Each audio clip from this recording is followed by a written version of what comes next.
Now here's a 1969 D mint mark. This Jefferson nickel is solely valuable because it has the high grade of a mint state 66. So the coin grading scale goes up to 70, this is at a 66, and that's why the nickel sold for over $370. Now if you have these nickels, they're all beat up and scratched up, they're not going to be worth $370. Now here's a 1969 S mint mark that is the proof nickel. Now this is really cool. It has an obverse die break. So we see that cud there at the top of the coin of Jefferson's head, which is really cool. You can look for cuds on all kinds of different coins. So always be on the lookout for those. This coin here sold for over $1,700. And it does have that extremely high grade of a proof 67. Wow, $1,700.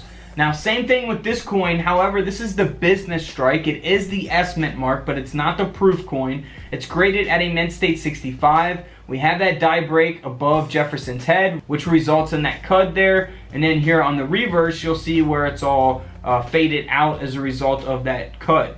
Now, this coin here sold for around $90. Here is a very interesting coin. It looks like damage from first glance, but this coin has actually been struck through tape. That is amazing. This is the obverse and reverse struck through tape, 1969 S mint mark. Absolutely amazing, man. That is very, very cool. This coin here sold for over $320. Now, strike-throughs, there could be all kinds of different strike-throughs. I talk about those on even paper money or things that get in the way when the coin is being produced.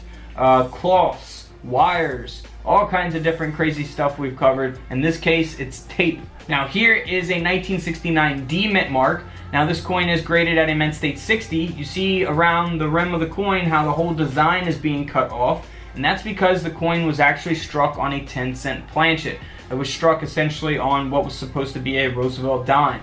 And because of that, this nickel sold for over $285. Now, same thing here, except for this coin was actually struck on a 1-cent planchet. So instead of being struck on a dime planchet, struck on a penny planchet. And because of that, this coin sold for over $460. Now, here's a 1969 S. It is the regular business strike, not the proof coin, and it's valuable because of its high grade of a mint state 66. This Jefferson nickel here sold for over $240.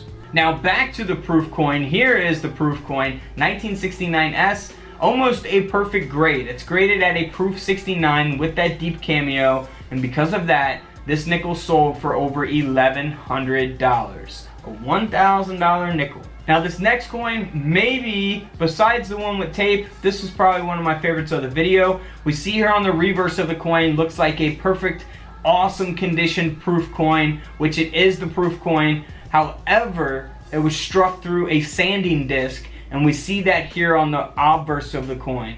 So look at that. Huge difference there between the reverse and the obverse of the coin there. That is amazing. Now, this coin here sold for over $400, and it is graded at a proof 65. Now, let's check out some other Jefferson nickels that are worth money. Okay, so this first nickel here is a 1970 D mint mark. Now, the coin has been double struck, and the second strike being 45% off center. Now, this coin actually does look, similar to a damaged coin. However, it's not. It's actually a mint error. We can see here on the reverse. It really shows it. You see the design there twice. From the bottom of the coin as a result of the error, and this nickel here sold for over $350. Moving on to a 1971. Now, this coin here has also been double struck, and you can see that here on the obverse of the coin. Very, very awesome type of error. I love unique errors like this that look really like, this one looks really cool, so I would love to have something like this in my collection. Now, this coin here sold for over $400. Moving on, now this one is very confusing to some people. This is a 1971. Now, it is supposed to have an S mint mark. So here's an example of a no S on the right and an S mint mark on the left. Now this is only for the proof nickel. This is not for the regular 1971 business strike nickel that you would typically find in your pocket change or in coin rolls from the bank. So if you're not familiar with proof coins versus business strike coins, I have a whole video on that. Be sure to go check it out. Just search proof coins, Couch Collectibles here on YouTube. Now, this coin is very, very valuable. It's supposed to have the S Mint mark. It does not have the S Mint mark, and it's also in, you know, very, very good condition, almost a perfect grade. Now, if you're not familiar with coin grading, I have a whole video on that as well. This is graded at a proof 69 deep cameo, and you can see it says no S there on the coin slab. Now, this coin here sold for over $7,000. 7,000 US dollars. So the proof coin is typically going to have that mirror-like finish and be very shiny and detailed in comparison to the regular 1971 nickel.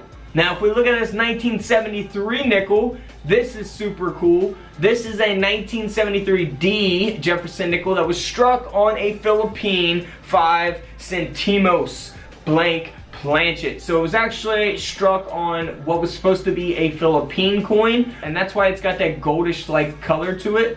But this error coin here did sell for over $450. Moving on, now this quarter here sold for a little over $30, so not an expensive coin, but you can see that it's definitely, you know, misaligned. So we can see how we got that thick edge there on the coin, around the rim of the coin, so that is pretty awesome. Definitely always be on the lookout for these in your pocket change.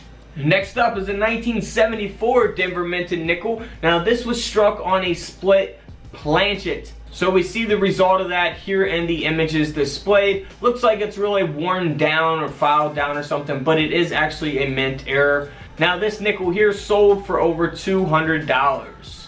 Now this next one is really cool. This is something that you can always look out for, and it is a 1975 Jefferson nickel that has a misplaced mint mark. So we see the mint mark over here on the left side, and then we go to this right side, and you can see the mint mark is almost touching the 5.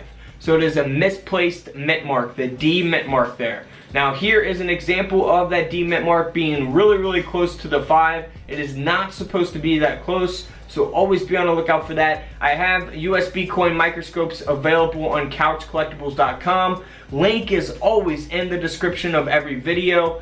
Now let's move on to a 1975 Jefferson nickel that has that misplaced mint mark, and it's got a cud taking place on the coin. Now you see the misplaced mint mark here, bam. You see the cud here on the left, the die break. So that is pretty awesome as well. I've actually found the cud nickel before. That was really exciting, but I've not found the 1975 misplaced mint mark. Now this coin here sold for over $1,000, as is on eBay. So not even a graded coin and still $1,000. Now if we move on, here is a similar coin that we looked at before. It's just a 1976 Jefferson nickel that was struck on a Philippine coin planchet, and because of that error, this coin sold for over $800. 800 bucks. Moving on to a 1977 Jefferson nickel. Now I love these types of errors. So this coin was actually struck on a 1-cent coin, a Lincoln penny. Now you can actually see the design of the Lincoln Memorial there going through Jefferson's face. And then here on the reverse, we see that error taking place as well. Now this coin here sold for over $300. Next up is a very unique coin. Now this is, well, I don't know if you want to call it a coin. It's more like a washer. So it's a, wait, am I saying it right? Washer or washer? Let me know how you pronounce it. Washer or washer? Let me know in the comments below. I'm going to say washer. Now, this coin is the 1979 Jefferson nickel. Well, it was supposed to be, but it was actually struck on a steel washer. And this coin sold for over $4,000. Alright guys, don't forget to subscribe in the middle. Check out the videos to the left of me. And until tomorrow, I'll see you on the comment section below. This is Couch Collectibles, and this is where I disappear.